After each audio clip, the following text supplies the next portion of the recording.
నేను పద్నాలుగు అమ్ముతున్నానండి. రైస్ ఉడకబెట్టుకున్నాను. ఇప్పుడు ఆన్ చేస్తున్నాను. బెల్లము 1/2 kg రైస్ తీసుకున్నాను. 1/2 kg బెల్లం తీసుకుంటున్నాను. బెల్లం వేసుకొని పాలు కూడా పోసేసుకుంటానండి. ఇప్పుడే ఉడికిపోయింది. ఇది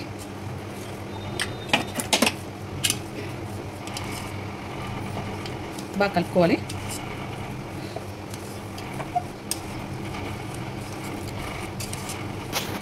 హాఫ్ లీటర్ పాలు పోసేస్తున్నానండి. దీంట్లో పోసేసుకొని బాగా కలుపుకోవాలి. ఇలాచీ పౌడర్ వేస్తాను.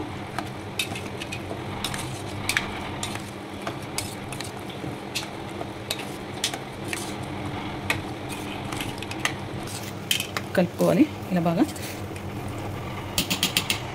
నెయ్యి వేసుకొని ఇది ఓకే అండి. ఇప్పుడు నెయ్యి వేసుకొని జీడిపప్పు బాదము బాగా వేసుకుంటాను. ఓకే అండి. ఇప్పుడు ఇది నెయ్యి వేడెక్కింది. దీంట్లో కాజు బాదం వేస్తున్నాను. వేసి వేయించుకుంటున్నాను. ఓకేనండి. ఇప్పుడు దీంట్లో వేసేసుకుంటున్నాను. నెయ్యి మొత్తము కాజు బాదం వేగిపోయింది. దీంట్లో వేసేసుకొని కలుపుకోవాలి.